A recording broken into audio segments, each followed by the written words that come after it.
जय हिंद दोस्तों, नमस्कार। कैसे हैं आप सब? उम्मीद है एकदम शानदार, लाजवाब, ज़बरदस्त, बेहतरीन, जिंदाबाद हैं और सभी प्यारे दोस्त अपनी तैयारी में एकदम शानदार अंदाज में जुटे हुए हैं।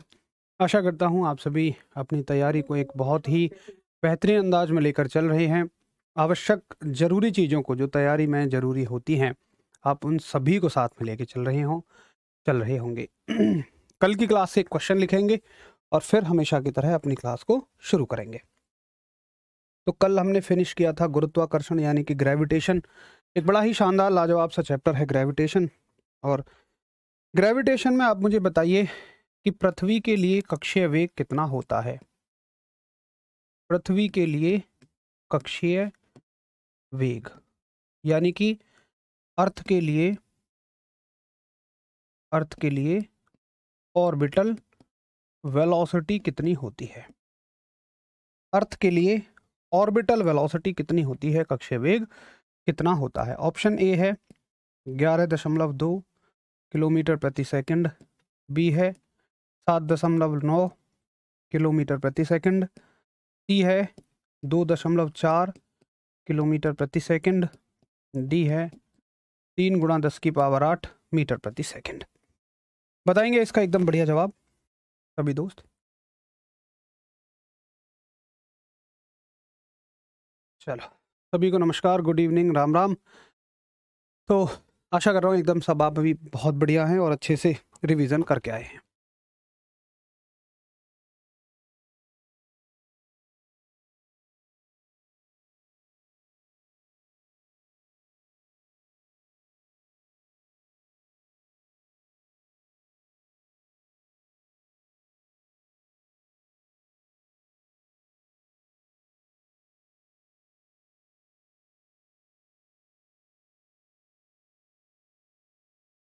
चलो, तो कुछ कुछ इस माया जाल से भी नहीं निकल पा रहे हैं, जो एग्जाम में आपको सब कुछ आने के बाद भी गलत कराने वाला माया जाल होता है। मेरे कुछ शेर इस माया जाल से अभी नहीं निकल पा रहे हैं। जैसे कि बहुत सारे प्यारे अभी भी कह रहे हैं कि 11.2 किलोमीटर प्रति सेकंड होता है, लेकिन ये होता है पलायन वेग, एस्केप वेलोसिटी।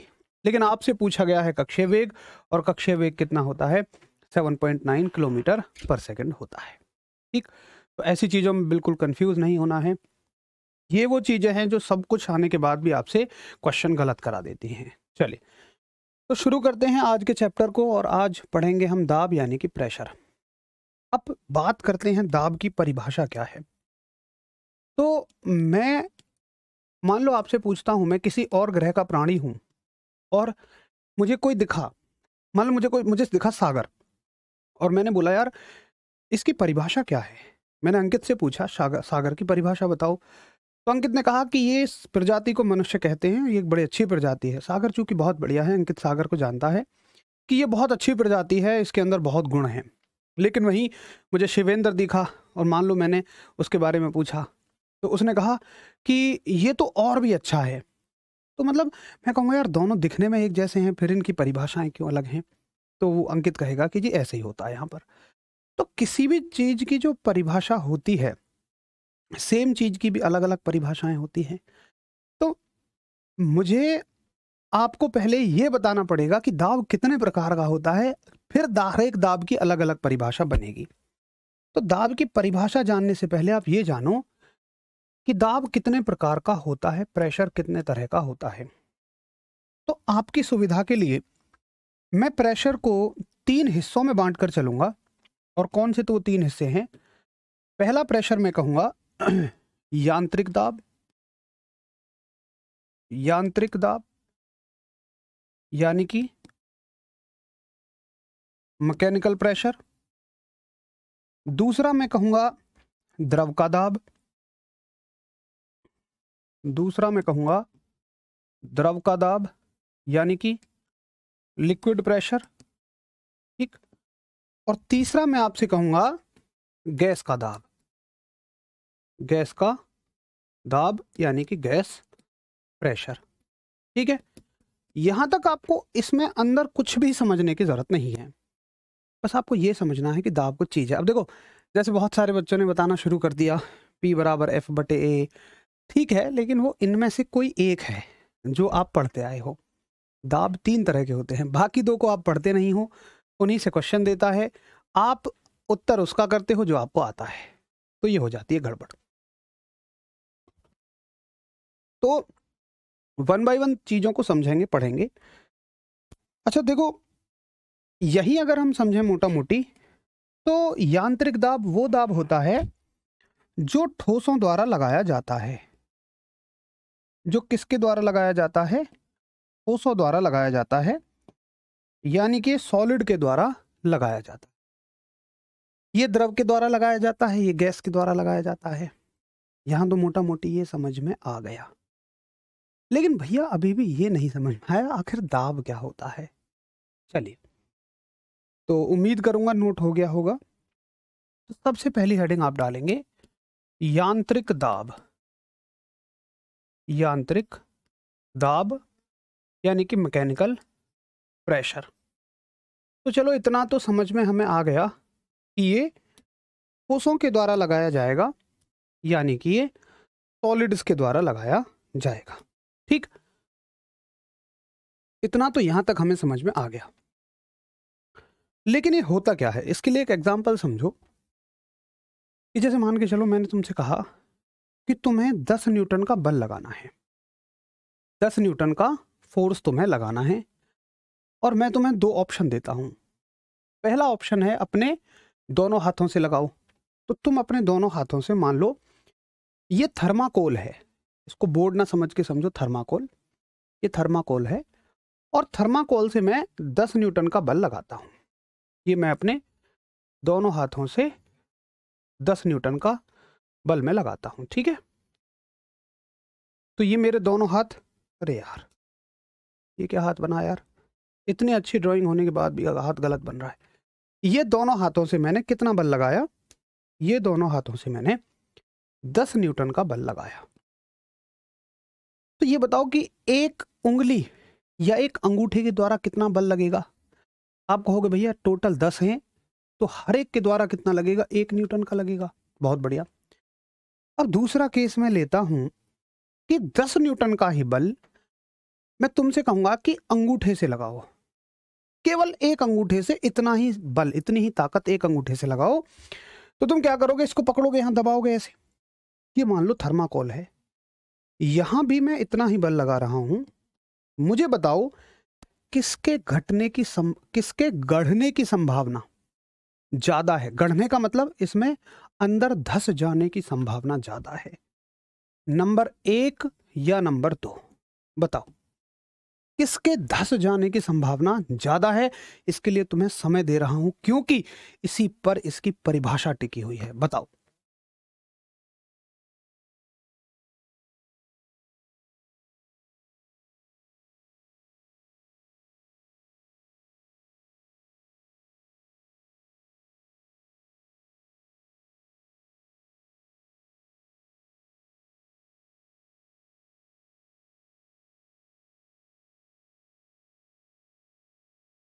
बहुत बढ़िया। तो सभी ने आंसर करना शुरू कर दिया कि दूसरे केस के धसने की संभावनाएं बहुत ज्यादा हैं। इसी को कहते हैं हम दाब। ये जो धसने की संभावना है ना, अंदर जो गड़ जाने की संभावना है, इसी को हम दाब कहते हैं। अब देखिए, बल तो दोनों केस में सेम है, बल तो उतना ही है, लेकिन गढ़ने की संभावना दूसरे केस में ज्यादा है। इस गढ़ने की संभावना को ही हम क्या कहते हैं? दाब कहते हैं, प्रेशर कहते हैं। और एक बात यहां क्लियर समझ में आ रही है कि बल समान रखोगे, और अगर तुमने एरिया को बढ़ाया, भाई इन हाथों ने ज्यादा क्षेत्रफल घेरा, अगर तुमने क्षेत्रफल को बढ़ाया तो दाब लगेगा कम, और अगर तुमने क्षेत्रफल को घटाया तो दाब लगेगा ज्यादा। यानी कि दाब का और क्षेत्रफल का उल्टा संबंध है। इसीलिए तुम क्या फॉर्मूला बनाते हो? तुम फॉर्मूला बनाते हो कि दाब बराबर, यानी कि दाब बराबर बल बटे क्षेत्रफल, यानी कि क्षेत्रफल के साथ दाब का उल्टा संबंध रहेगा। Force upon area. शायद आज से पहले तुम फॉर्मूले की मदद से इनको समझते होगे, लेकिन मैंने तुम्हें इनकी मदद से फॉर्मूला समझाया है। मतलब मेरी कोशिश है कि तुम्हें फील आए कि प्रेशर क्या होता है। तो इसकी परिभाषा क्या बनेगी? परिभाषा बनेगी कि एकांक क्षेत्रफल पर लगाया गया बल, एकांक क्षेत्रफल पर लगने वाला बल, एकांक क्षेत्रफल पर लगने वाला बल, यानी कि force acting per unit area, force acting per unit area is called as pressure. इतना आपको समझ में आ गया। एक बार सभी दोस्त हम सब करेंगे। अब इसको मैथमेटिकल फॉर्म में कैसे लिखोगे? तो दाब को P से दिखाओगे, बल को F से और क्षेत्रफल को A से दिखाओगे। उसके बाद इसका मात्रक क्या होगा, इसकी यूनिट क्या होगी? तो आप कहोगे बल का मात्रक तो होगा न्यूटन और क्षेत्रफल का मात्रक होगा मीटर का स्क्वायर। तो इसकी यूनिट क्या हो जाएगी? न्यूटन पर मीटर स्क्वायर। लेकिन तुमने इसी को क्या पढ़ा होगा? तुमने पढ़ा होगा पास्कल। तो यांत्रिक दाब का मात्रक पास्कल भी होता है। और एक बात याद रखना, पास्कल में और इसमें 10 की घात के साथ कोई संबंध नहीं होता। सीधा सीधा लिखो, 1 न्यूटन पर मीटर स्क्वायर की जगह 1 पास्कल, खत्म। कोई 10 की घात का संबंध नहीं है। मेरे दोस्त इसी में कंफ्यूज रहते हैं। ठीक, अब कैसी राशि है, सदिश है, अदिश है, कोई चिंता करने की जरूरत ही नहीं है भाई, यहां से निकाल लेंगे। बल एक सदिश राशि है माइनस, क्षेत्रफल एक सदिश राशि है minus, minus minus plus, plus आ गया तो अदिश राशि है। तो कैसी राशि है? एक अदिश राशि है, यानी कि स्केलर क्वांटिटी है। डायमेंशन कैसी है? विमा कैसी है? तो जिसको मात्रक समझ में आ गया वो विमा भी कर देगा। मात्रक क्या है? न्यूटन पर मीटर स्क्वायर। न्यूटन के लिए क्या लिखोगे आप? ml T-2, और मीटर के लिए क्या लिखोगे? L⁻²। तो ये ऊपर जाके माइनस की हो जाएंगी, ये हो जाएगा ml-1 T-2। ठीक है, ml-1 T-2, ये हो जाएगा आपका दाब के बारे, यांत्रिक दाब के बारे में पूरी जानकारी।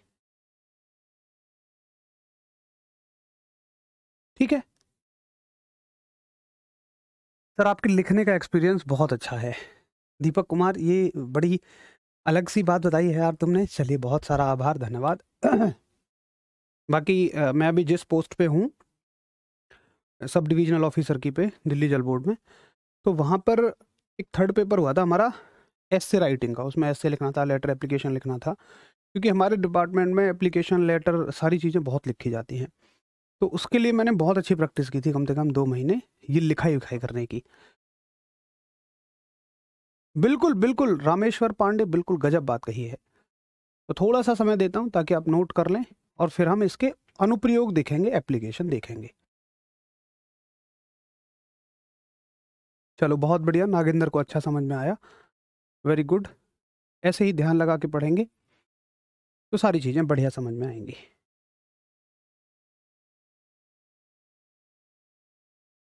आशा करूंगा कि आपको ये बात बढ़िया तरह से समझ में आ गई है। ठीक है, मैंने भाई आपकी बायोलॉजी की क्लास के लिए बोल दिया है, और अगले हफ्ते मोस्ट प्रोबेबली अगले हफ्ते बायोलॉजी की क्लास अपनी पैरेलल लगनी शुरू हो जाएगी। क्योंकि मैंने कहा भाई, अगर आप, मैंने सर को बोला, अगर आप ऐसा सोचते हैं कि फिजिक्स के बाद हम केमिस्ट्री बायोलॉजी शुरू करेंगे तो मेरी क्लास थोड़ी लंबी चलेगी, क्योंकि मैं CBT 2 की भी तैयारी साथ में करा रहा हूँ। इसलिए बच्चों की भी डिमांड है कि बायोलॉजी या केमिस्ट्री में से कोई एक क्लास चलाई जाए, तो वो चल जाएगी। बिल्कुल नहीं होती है विकास, बिल्कुल नहीं। प्रणोद, थ्रस्ट यानी फोर्स जो होता है ना, बल प्रदीप, उसी को हम प्रणोद कहते हैं। चलिए, तो ये हो गई इसके बारे में जानकारी। अब देखिए, पूछे जाते हैं इसके अनुप्रयोग, यानी कि एप्लीकेशन, कि इसके क्या एप्लीकेशन होते हैं। तो देखिए, आपने देखा होगा कि जो रेलवे ट्रैक होते हैं, जो रेल की पटरियां होती हैं, आप सभी ने अगर देखा हो तो उन पे बिछे होते हैं लकड़ी के या फिर सीमेंट के स्लीपर, जो तख्ते तख्ते से बिछे होते हैं ना, उन्हीं की बात कर रहा हूं मैं। ये क्यों बिछे होते हैं? अगर ये ना बिछे हों तो क्या होगा, पूरी ट्रेन का वजन इन पटरियों पे पड़ेगा और इसका क्षेत्रफल तो बहुत कम है, जरा सा क्षेत्रफल है, तो दाब बहुत ज़्यादा लगेगा, प्रेशर, यानी पूरी ट्रेन अंदर धंस जाने की कोशिश करेगी, धरती में अंदर धंस जाना चाहेगी। इसलिए हम क्या करते हैं भाई, यहाँ हम चाहते थोड़ी है कि ट्रेन धंसे, तो हम क्या करते हैं, इस पर बिछा देते हैं स्लीपर। ठीक है, ये हमने बिछा दिया इस पर लकड़ी के या सीमेंट के स्लीपर। अब क्या हो गया कि जो ट्रेन का वजन था सारा का सारा वो पूरा बट गया।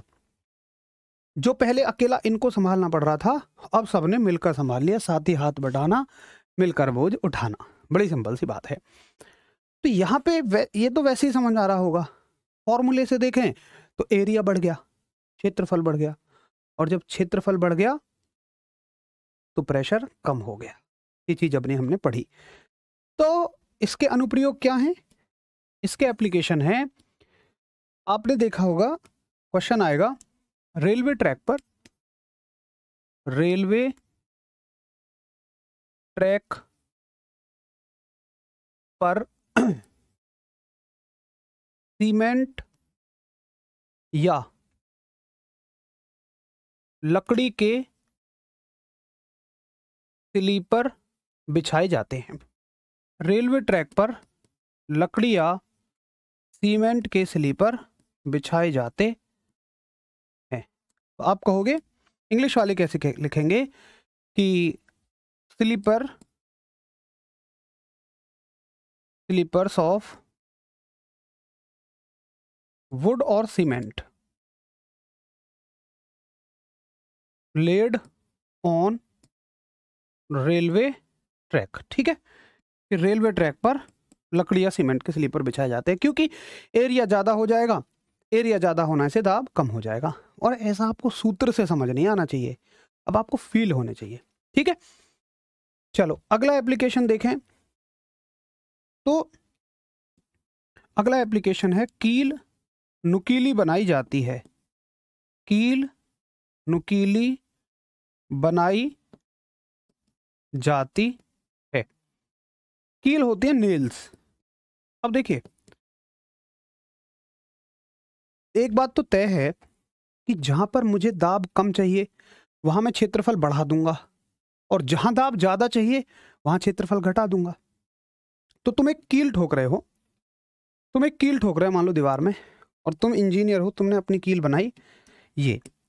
अब तुमने इसका एरिया आगे से इतना बना दिया कि एरिया ज़्यादा होने से प्रेशर लगेगा बहुत कम, तो तुम्हारे द्वारा लगाया गया बल वेस्ट हो रहा है। किसी ने तुमसे कहा कि भाई साहब इसका एरिया कम कर दो। अब एरिया कम होगा तो क्या होगा, प्रेशर बढ़ जाएगा। तो एरिया कम होने से प्रेशर बढ़ जाता है। अब ये तुम समझ गए होगे। अगर मैं बोलूं कि जो चाकू होता है, जो चाकू होता है उसकी नोक पतली बनाई जाती है, आप समझ जाएंगे क्यों बनाई जाती है, ताकि उसका क्षेत्रफल कम हो और दाब ज़्यादा लगे। सूटकेस के हत्थे चौड़े बनाए जाते हैं।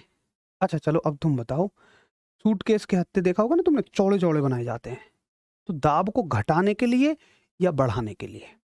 ऐसे हजारों एग्जाम्पल हो सकते हैं, बट मैं मानता हूं कि अगर आपने अच्छे से इनको समझ लिया तो फिर 1000 क्या 2000 एग्जाम्पल भी आप कर ले जाओगे,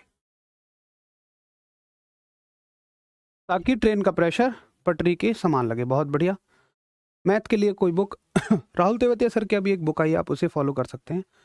गुरुजी आप बहुत ही दिल के साफ इंसान हैं। अरे वाह बिरजू जी, आपका हाथ जोड़ के नमन। और मैं दिल का बुरा हूँगा भी क्यों, मैं तो यार ये मानता हूँ कि मैं अपनी ऐसे तारीफ नहीं कर रहा हूँ, लेकिन मैंने बहुत सारे लोगों में देखा है कि जो भी व्यक्ति ज़मीन से उठ के आएगा ना, वो कभी भी किसी का बुरा नहीं सोचेगा, क्योंकि ऑलरेडी तुम रिलेट कर जाओगे इसको।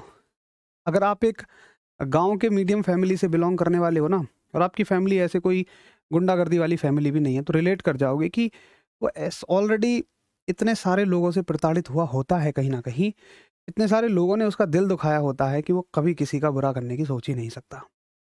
तो आप भी तो ऐसे के ऐसे ही हैं, सारे के सारे लोग जो किसान परिवार से बिलोंग करते हैं, मीडियम फैमिली से बिलोंग करते हैं। तो आप सब भी आगे भी और जाएंगे तो थोड़ा सा आप देखेंगे, आप स्टूडेंट हैं, इसको धक्का खाना कहते हैं।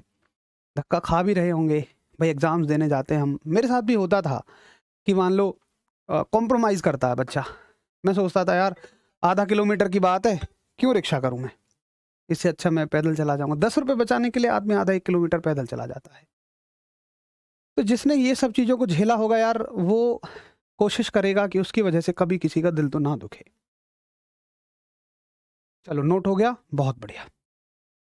तो ये हो गए किसके अनुप्रयोग, दाब के अनुप्रयोग, प्रेशर के अनुप्रयोग। और यहां पर हमने बात कर ली किसकी, ठोसों के दाब की, यांत्रिक दाब की। अब चलते हैं द्रव के दाब पर। द्रव का दाब,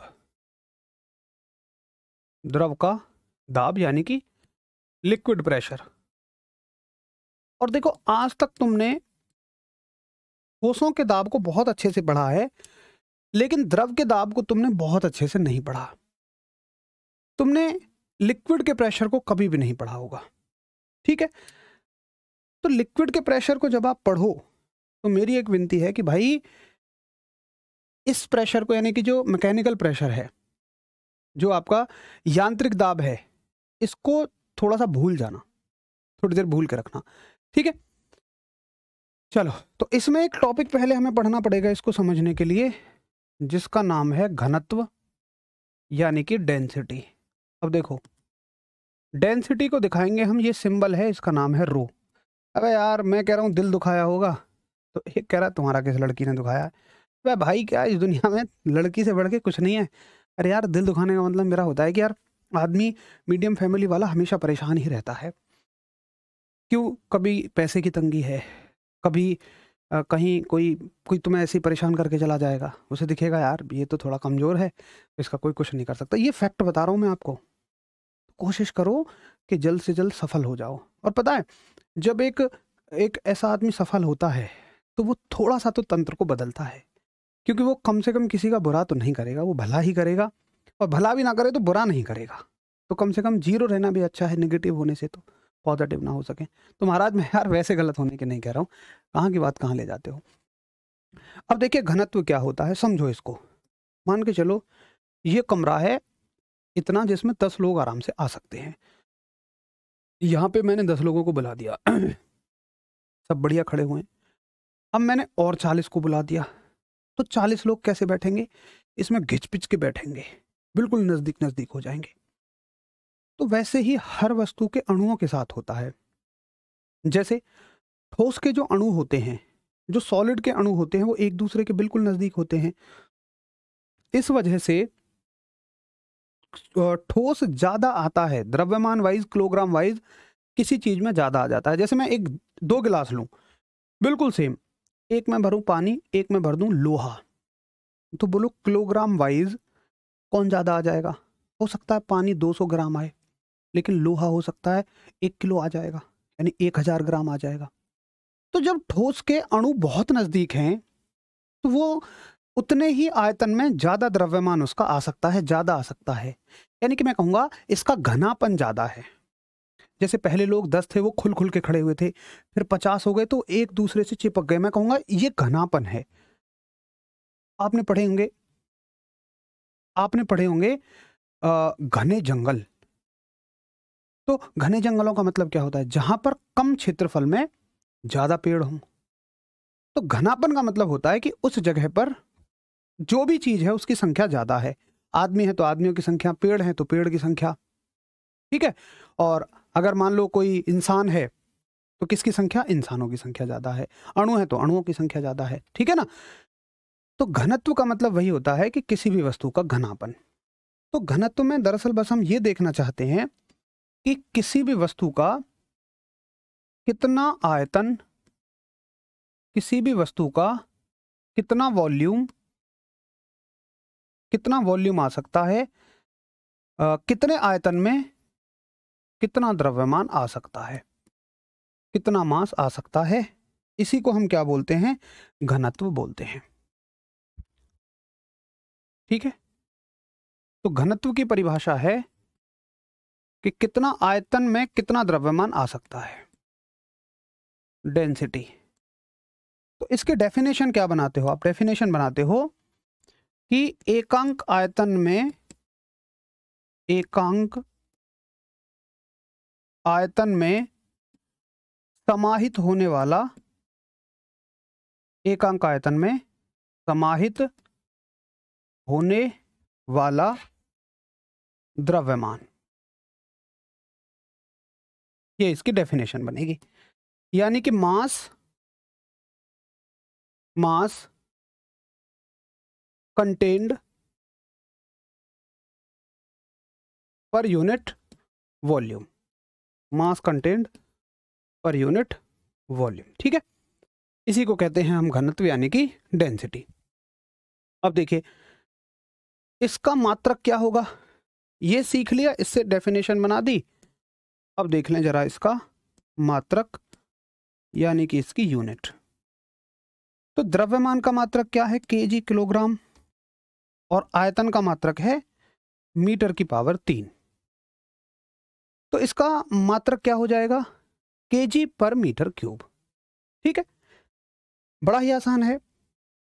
अगर अब तुमसे कोई डायमेंशन पूछे तो शायद आप खुद भी बता सकेंगे कि यार बहुत आसान है, केजी के लिए लिख लो m और मीटर के लिए लिख लो l, ऊपर जाके l की पावर हो जाएंगी -3। तो ये हो गई आपकी विमा और मात्रक। कैसी राशि है, सदिश है अदिश है, तो क्या करें, फिर रख के देखो भाई। द्रव्यमान कैसी राशि है, एक अदिश राशि है, प्लस ले लो। आयतन भी एक अदिश राशि है, ठीक है। तो घनत्व भी कैसी राशि हो जाएगी, अदिश ही आ रही है, प्लस प्लस प्लस। तो कैसी राशि है, ये एक अदिश राशि है, यानी कि ये एक स्केलर क्वांटिटी है। तो ये हो गई आपकी डेंसिटी के बारे में सारी जानकारी, ठीक है।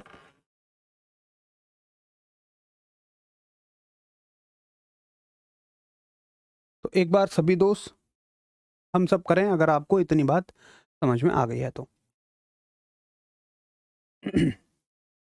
और नोट हो जाए तो 1 मिनट में फटाफट से नोट करें, और समझ में आ गया हो तो हम सब कर दें।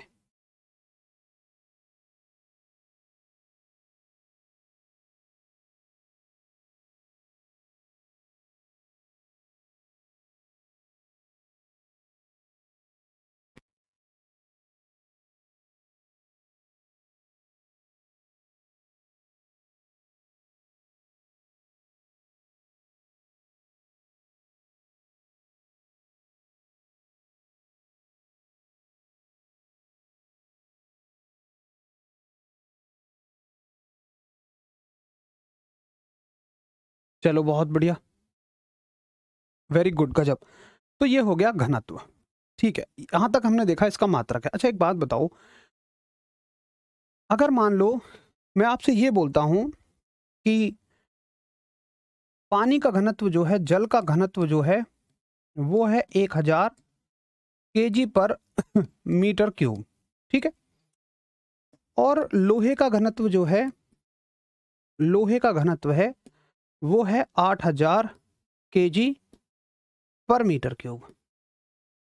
तो मुझे एक बात बताओ, एक तो मेरे पास तरीका है कि मैं लोहे का घनत्व अलग बता रहा हूं आपको, कि मेरे पास है 8000 केजी पर मीटर क्यूब, मैंने ये बताया लोहे का घनत्व। एक तरीका तो ये है कहने का। दूसरा, अगर मैं आपसे ये कहूं कि लोहा पानी से, जल से 8 गुना भारी है, तो ऐसे भी तो आपको समझ में आ रहा है ना, क्योंकि पानी का घनत्व सबको पता होता है यार 1000 है, और मैं कहता हूं लोहा इससे 8 गुना भारी है, तो इसका 8000 हो गया। शहद पानी से 2 गुना भारी है, तो शहद का घनत्व कितना हो गया, 2000 हो गया। तो एक तो तरीका होता है किसी भी चीज के बारे में वास्तविक बात करने का, उसके बारे में बात करने का। एक तरीका होता है उसकी तुलना करने का। तो गुना गुनी जब भी हम बता रहे होते हैं, उसकी तुलना कर रहे होते हैं। तो अभी भी मैं जब कह रहा हूं लोहा 8 गुना भारी है, तो लोहा जो है, मैं मैं लोहे की तुलना कर रहा हूं किससे, जल से। तो लोहे का घनत्व मैं पानी से तुलना करके बता रहा हूं। ऐसे घनत्व को आप क्या कहते हैं, क्योंकि ये किसी के सापेक्ष बात हो रही है, किसी से तुलना करके बात हो रही है, तो आप कहते हो इसको सापेक्ष या आपेक्ष। सापेक्षिक कह दो या आपेक्षिक कह दो, सापेक्ष आपेक्षिक हिंदी में एक ही बात है ना ये। ये घनत्व, यानी कि इंग्लिश में इसको बोलते हैं रिलेटिव डेंसिटी।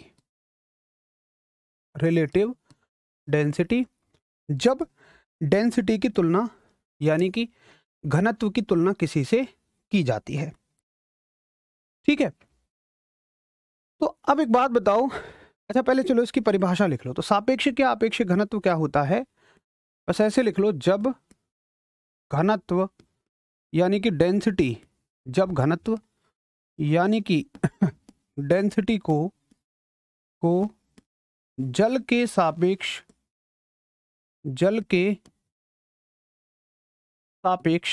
परिभाषित किया जाता है। जल के सापेक्ष परिभाषित किया जाता है। तो आप लिखोगे व्हेन डेंसिटी इज डिफाइंड, मैं शॉर्ट में लिख रहा हूं, विद रेस्पेक्ट टू वाटर। क्या इसकी परिभाषा से कभी कोई सवाल बनेगा? कभी भी नहीं, इसकी परिभाषा से कोई सवाल नहीं बनेगा, लेकिन जहां से क्वेश्चन बनेगा उसको समझने के लिए जरूरी है। अब मैं तुमसे पूछूं, मैं कहता हूं लोहा 8 गुना भारी है, 8 गुना, ये सापेक्षिक घनत्व है, रिलेटिव डेंसिटी है लोहे की, क्या इसका कोई मात्रक है? गुना गुने का कोई मात्रक नहीं होता यार। तो आप लिखोगे कि ये मात्रकहीन विमाहीन होती है। भाई जब मात्रक ही नहीं है तो विमा कहां से आएगी? तो आप कहोगे कि ये मात्रकहीन और विमाहीन होती है, यानी कि ये यूनिटलेस और डायमेंशनलेस होती है। ठीक है, ये यूनिटलेस डायमेंशनलेस होती है। ये चीज आपसे हमेशा पूछी जाएगी, तो इसको स्टार लगा के लिखें क्योंकि ये इंपॉर्टेंट है। अब पता है क्वेश्चन आएगा सापेक्षिक या अपेक्षिक या रिलेटिव डेंसिटी की यूनिट क्या होगी, ऊपर आएगा केजी पर मीटर क्यूब, तुम लगा के चले आओगे। अरे केजी पर मीटर क्यूब खाली घनत्व का मात्रक होता है। आवाज ठीक है भाई? आवाज तो सही आ रही है यार, एक बार अपना फोन चेक करें। बिल्कुल चंदन कन्नौजिया जी। तो एक बार सभी थम्स अप करें अगर उनको ये बात समझ में आ गई है और उन्होंने नोट भी कर लिया है फटाफट से।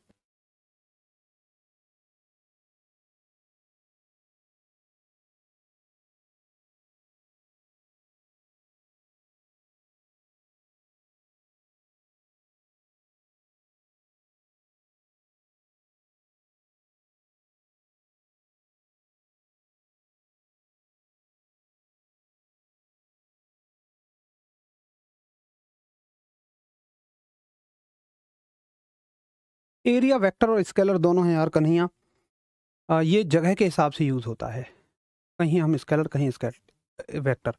मोहम्मद आजम यार विज्ञान की बुक देखो, कॉन्सेप्ट के लिए तो कोई बुक मत लीजिए, आप इतना ही पढ़ लेना काफ़ी रहेगा। प्रैक्टिस के लिए यूथ कंपटीशन टाइम्स की आती है जिसमें बहुत सारे प्रीवियस ईयर क्वेश्चंस आपको दिए हुए होते हैं। तो ये हो गया नोट। अब हमें अच्छे से समझ में आ जाएगा द्रव का दाब। तो हेडिंग डालेंगे अब आप, द्रव का दाब यानी लिक्विड प्रेशर। पहले डाल रखी हो, जगह छोड़ी हुई हो तो उसमें भी लिख सकते हैं, कोई दिक्कत नहीं है। अब देखिए एक बात मैं आपसे पूछूंगा कि मान के चलिए मेरे पास एक बर्तन है ये, और इसमें मैंने भरा हुआ है पानी। एक बर्तन में मैंने वाटर भरा हुआ है, और इस बर्तन की जो गहराई है, जो इस बर्तन की डेप्थ है वो है डी। इस बर्तन की डेप्थ यानी कि गहराई कितनी है, वो है डी। इसमें जो पानी भरा हुआ है इसका घनत्व मान लो, डेंसिटी मान लो रो, मैं दिखा रहा हूं इसको रो से, और यहाँ पे ग्रेविटेशनल एक्सेलरेशन जी है। तो अगर कोई तुमसे बोले कि देखो जैसे मान लो एक गिलास है, मैं इस गिलास में पानी भर लूं और मैं इसकी तली से पूछूं क्या चल रहा है तली में, तो तली कहेगी ऐसा लग रहा है जैसे बहुत सारा पानी इसको दबा रहा हो और ये तली नीचे जाना चाह रही हो। तो इसकी जो तली है वो एक अच्छा खासा दाब महसूस कर रही है। तो जरा देखें कि कितना दाब है, और अगर हम इसको कैलकुलेट करना चाहें तो कैसे करेंगे। तो द्रव के दाब निकालने के लिए आप क्या कहोगे कि द्रव का दाब यानी कि जो प्रेशर है वो होगा घनत्व गुणा द्रव्यमान घनत्व गुणा, सॉरी द्रव्यमान नहीं, घनत्व गुणा गहराई गुणा जी, यानी कि डेंसिटी इंटू डेप्थ इंटू जी, इन तीनों की गुणा कर दो तो आपको लिक्विड का प्रेशर मिल जाता है। तो अच्छा एक बात और बताओ, चलो अब तुम मुझे, जैसे क्वेश्चन आएगा कि मान लो मेरे पास दो बर्तन हैं, एक दो बर्तन यही है, ठीक, मैं एक और बर्तन ले रहा हूं जिसका क्षेत्रफल इसके क्षेत्रफल से कम है, मान लो ये बर्तन है वो, ठीक, इसका क्षेत्रफल लेते हैं कम, लेकिन गहराई बराबर है, गहराई बिल्कुल इतनी ही है, हाँ इसी को कॉपी कर लेते हैं ये, और इसमें भी पानी भरा है और इसमें भी पानी भरा है, ठीक है, ये बिल्कुल बराबर है ऐसे मानो। अगर आप एग्जैक्ट चाहते हो तो ये लो, मैं और एग्जैक्ट ले लूंगा, ठीक। अब इसमें भी जो पानी भरा है वही इसमें भरा है। अब मुझे बताओ कि कौन से में प्रेशर ज़्यादा लगेगा, नंबर 1 में, नंबर 2 में। इसका एरिया कम है, इसका एरिया ज़्यादा है, बताओ। बहुत सारा प्यार भाई आपका, अजीत आप बहुत अच्छा पढ़ाते हैं, लव यू, और वेरी गुड, आपके पढ़ाने का अंदाज बहुत अच्छा है। आशीष बहुत सारा आभार, सभी बच्चों को बेहतर समझ में आ रहा है। जोगिंदर वेरी गुड, बस आप भी कोशिश करना कि चीज़ों को रिवाइज करके चलना साथ में, और मेरी तो कोशिश होगी कि मैं आगे तक आपको बहुत ही आसान तरीके से चीज़ों को लेकर चलूं। बताइए तो कौन से में प्रेशर ज़्यादा लगेगा?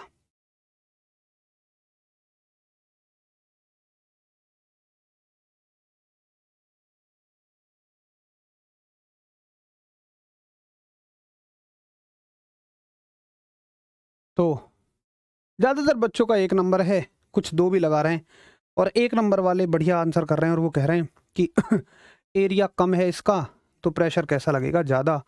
लेकिन शायद, चलो कम से कम वो इनसे तो बढ़िया हैं, लेकिन वो गलत हैं। बढ़िया ज़रूर है लेकिन यहाँ गलत हैं, क्योंकि वो इस बात को भूल गए हैं कि मैंने कहा था कि जब तुम द्रव का दाब पढ़ो तो यांत्रिक दाब के सूत्र मत लगाना।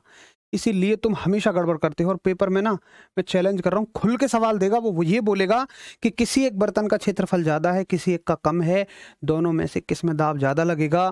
तो मेरे लाडले, मेरे शेरों, तुम ये सोच लेना कि ये द्रव के दाब की बात हो रही है, और द्रव के दाब में कहीं भी तुम्हें क्षेत्रफल नज़र आ रहा है? जरा बताओ इसमें एरिया है कहाँ? द्रव का दाब निर्धारित होता है रो से, जी से और डी से। डी बराबर है, दोनों की रो बराबर है, दोनों के लिए जी बराबर है, तो दाब भी बराबर है।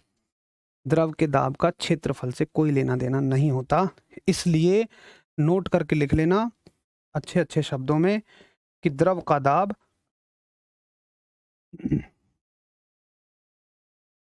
दाब क्षेत्रफल पर निर्भर नहीं करता। द्रव का दाब क्षेत्रफल पर निर्भर नहीं करता, यानी कि फ्लूइड प्रेशर या liquid pressure does not depends upon area. वो यांत्रिक दाब है यार, वो मैकेनिकल प्रेशर है, वो यांत्रिक दाब है जो क्षेत्रफल पे निर्भर करता है, ये कभी भी क्षेत्रफल पे निर्भर नहीं करता है। चलो अब बताओ कि एक छोटा सा डाउट आपको समझ में आ गया? बहुत बढ़िया। अच्छा ये नोट कर लेना, साथ ही एक चीज़ और लिख लो, मैं उसको यहाँ पे ऐड करवा देता हूँ। दूसरा नोट मैं आपसे ये पूछूं कि मान के चलो ये स्विमिंग पूल है और आप इसमें तैर रहे हो, इसकी गहराई यहाँ तक है, मतलब जहाँ तक आपको मैं दिख रहा हूँ यहाँ तक है। एक बार आप यहाँ हो तो आपके ऊपर कितना पानी है? इतना। लेकिन जब आप यहाँ तैर रहे होते हो गहराई में तो आपके ऊपर इतना सारा पानी है, तो अब की बार ये पानी आपको दबाएगा, मतलब आप ज़्यादा दाब महसूस करोगे। आप ये कह सकते हो कि जैसे जैसे गहराई बढ़ती है वैसे वैसे द्रव का दाब भी बढ़ता है। तो गहराई के बढ़ने से द्रव का दाब बढ़ता है, ये गहराई पर निर्भर करता है। भाई ये वैल्यू बढ़ेगी तो दाब बढ़ेगा, तो आप कहोगे गहराई बढ़ने से गहराई बढ़ने से द्रव का दाब बढ़ता है। गहराई बढ़ने से द्रव का दाब बढ़ता है, यानी कि फ्लूइड प्रेशर इंक्रीजेज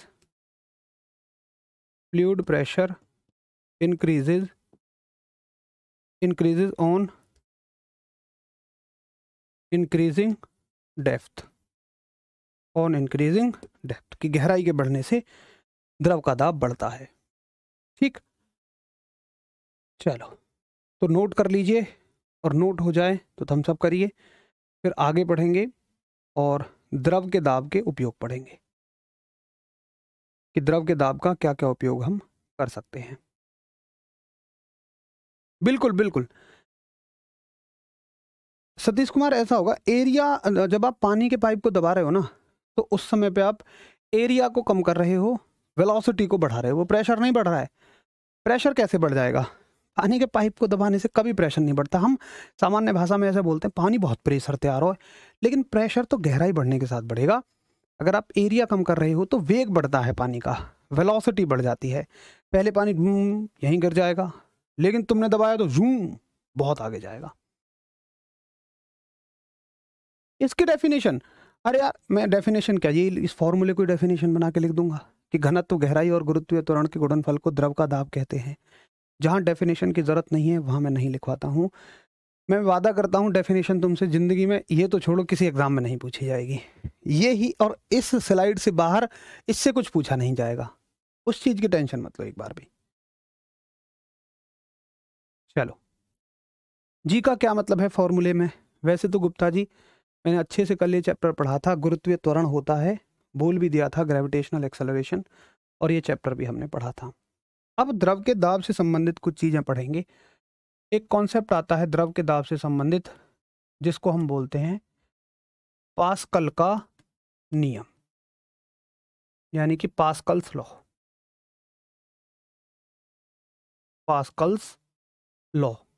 पास्कल का नियम। देखो क्या होता है पास्कल का नियम।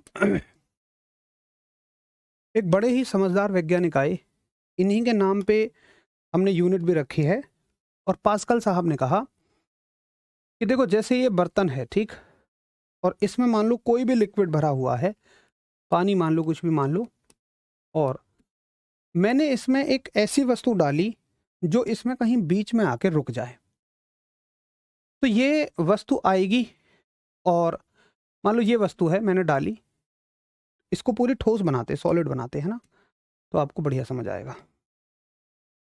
हट जाओ भाई तुम, ये डाल दिया मान लो हमने, ये अब ये जैसे जैसे यहाँ आएगा, मान लो ये यहाँ आके रुक गया, तो इसने क्या किया होगा कि अपनी जगह बनाने के लिए पानी को हटाया होगा।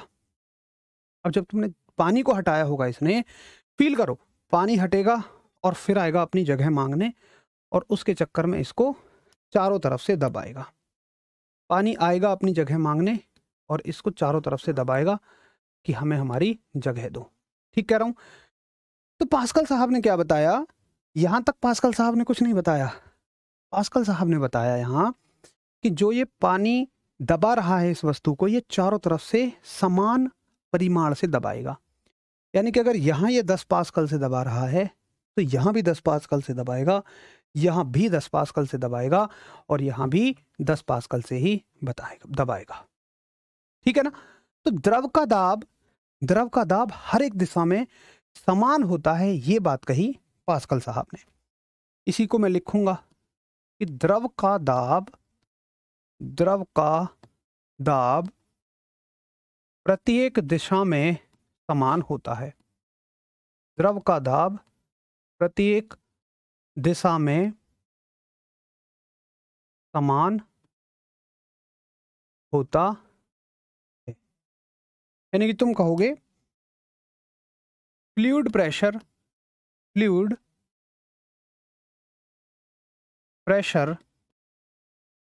remains same. Fluid pressure remains same in all direction.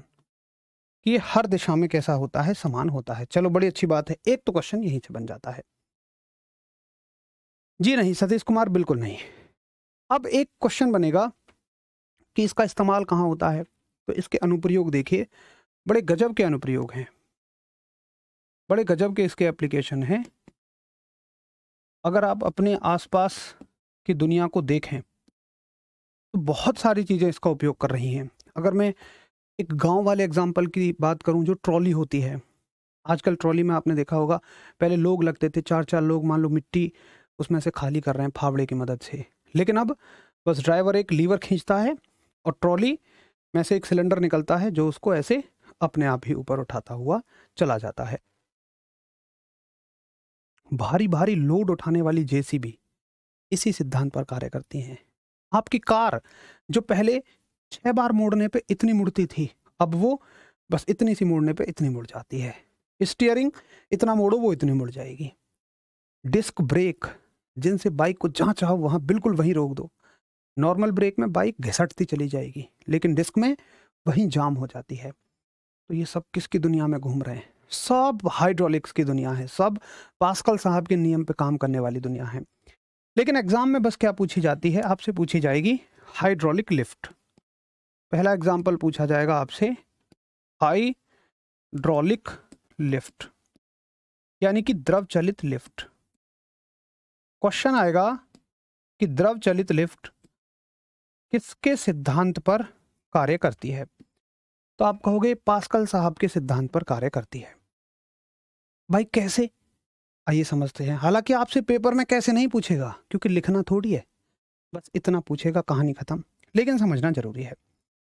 आप कभी अपनी कार वॉश कराने गए होंगे, तो आपने अपनी कार मान लो यहाँ खड़ी की, ये कार हो गई, यहाँ आपने कार खड़ी की, और जैसे ही दुकानदार एक लीवर दबाता है तो कार अपने आप ऊपर उठनी शुरू हो जाती है। अब कार कैसे अपने आप ऊपर उठनी शुरू हो जाती है? तो यहां पर लगता है एक फोर्स। फोर्स किसने लगाया? यहां तुम्हें इतना दिखता है, लेकिन जमीन के अंदर पूरा सिस्टम होता है, और उस सिस्टम में क्या रहता है? बहुत सारा लिक्विड। ये यहां पे लिक्विड रहेगा, ठीक। अब देखो, ये लिक्विड क्या करेगा? दुकानदार क्या करता है? इस लिक्विड को दबाता है यहां से, ये लिक्विड जाएगा और ऐसे जाकर यहां लगेगा, यहां इस पूरी रैंप पे लगेगा और इस कार को ऊपर उठा देगा, ठीक है। कार को ऊपर उठा देगा। अब समझिए, यहां पे भी पास्कल साहब के नियम का क्या इस्तेमाल हुआ? अरे भाई, तुमने यहां से बस लिक्विड को दबाया है, लिक्विड हर दिशा में लग रहा है। यहां कम से कम मान लो 10 दिशा बना दूं मैं। मान लो लिक्विड का प्रेशर यहां ज्यादा लग गया, यहां कम लग गया, तो यहां से कार ज्यादा उठेगी, यहां से कम पलट जाएगी। लेकिन हमने आंख बंद करके द्रव पे भरोसा कर रखा है, क्योंकि ऐसा कभी हो ही नहीं सकता। लिक्विड का प्रेशर सारी डायरेक्शंस में सेम रहेगा, ठीक है। बहुत बढ़िया सतीश कुमार, वेरी गुड। अगला दूसरा एग्जांपल आप देखिए, पेपर में पूछा जाने वाला, ये होते हैं हाइड्रोलिक ब्रेक। हाइड्रोलिक ब्रेक यानी कि द्रव चलित ब्रेक। तो द्रव चलित ब्रेक भी आपके इसी सिद्धांत पर कार्य करते हैं। कैसे करते हैं? आपने देखा है आजकल आता है डिस्क ब्रेक। डिस्क नहीं, वो डिस्क होते हैं। एक डिस्क लगी होती है जो पहिए से अटैच होती है, ये पहिया है और ये डिस्क इससे अटैच होती है। इस डिस्क से अटैच होता है एक ग्रिपर जो ऐसे लगा होता है, और ये ग्रिपर से लगा होता है एक तार, और तार अटैच होता है ब्रेक से। ब्रेक के पास होता है लिक्विड। ब्रेक दबाया, लिक्विड निकला तार की मदद से, इस ग्रिपर को उसने दबाया। अब ये ग्रिपर किससे अटैच है? डिस्क से। ये डिस्क को रोकेगा, और डिस्क किससे अटैच है? इस पहिए से। तो डिस्क रुकी, पहिया रुका। ग्रिपर ने डिस्क को दबाया, डिस्क घूम रही थी ऐसे, ग्रिपर ने बोला रुकी, यहीं रुक जाएगी ये। अब यहीं रुकी, इसने पहिए को रोक दिया। बहुत सिंपल सा काम है। तो ये बस इतना ही आपसे पूछा जाएगा। ये काम करने का तरीका नहीं पूछा जाएगा। बोलेगा हाइड्रोलिक ब्रेक किस सिद्धांत पर कार्य करता है? तो पास्कल के सिद्धांत पर यह कार्य करता है। तो आज यहीं तक रहने देते हैं। यहां तक हमने चीज़ों को बहुत अच्छे से समझा, और हम डिस्कशन कर रहे हैं लिक्विड के प्रेशर पे। सॉलिड के प्रेशर में छोटा सा पॉइंट है, लिक्विड के प्रेशर बहुत बड़ा है। गैस भी थोड़ा-सा ही है, छोटा-सा ही है, लेकिन इनमें अंतर करना बहुत ज़रूरी है, ताकि आपको समझ में आए कि द्रव के दाब का सूत्र अलग है, यांत्रिक दाब यानी ठोसों के दाब का सूत्र बिल्कुल अलग है। तो मिलेंगे कल की क्लास में, यहीं से आगे कंटिन्यू करेंगे।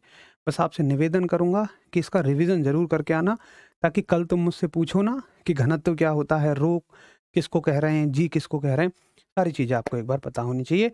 तो मिलेंगे कल, नमस्कार, धन्यवाद।